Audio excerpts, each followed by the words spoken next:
Thanks, Jono, and thank you to all of you for being here today. This is a really important event to push back against this mega casino. The Queens Wharf Casino is emblematic of the failures in planning and decision making here in Queensland, and a core example of the ways in which the current government is hijacked by corporations and big business. We're essentially seeing the privatisation of 13 hectares of land and 13 hectares over the Brisbane River, and this is essentially a public asset sale the likes of we have never seen before. A 99-year lease is clearly disingenuous and effectively amounts to the permanent privatisation of this area, particularly when you consider the scale of the development and the depth of impact. And if this goes ahead, this will never be reversed. We will never in our lifetimes see this land back in public hands. This privatisation will be of little benefit to most Queenslanders and is clearly predominantly in the interests of the big businesses involved at the expense of the heart of Brisbane City.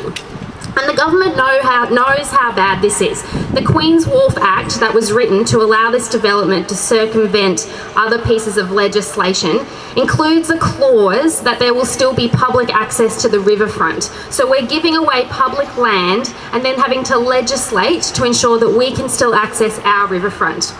Why not just keep it in public hands?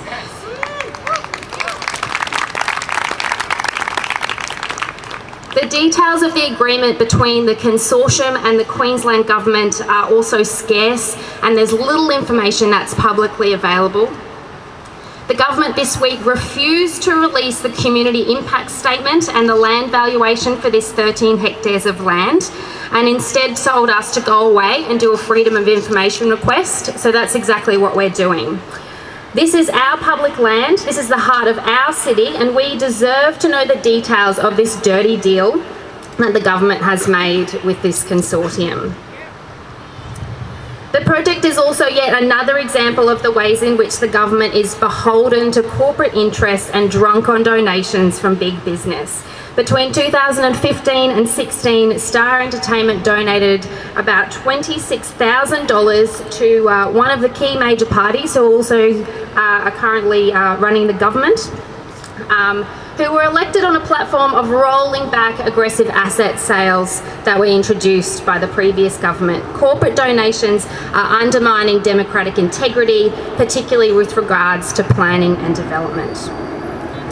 This is also a huge blow to social movements here in Brisbane. Queens Park, where we're meeting today, is essentially where basically every rally in Brisbane meets.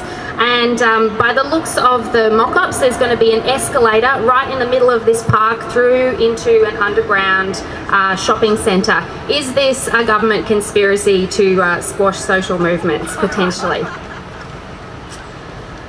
The decision about what to do with this land, the heart of our city, cannot be left up to a private casino consortium, and we are calling on the government to give Queenslanders a say in how this land is developed, because the community should be in control of the future of our city.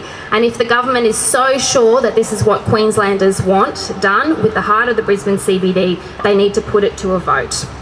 In the meantime, I'm asking you all to make your voices heard, use your bodies and your minds and your imagination to create a new vision for this site, one that reflects the spirit of Brisbane.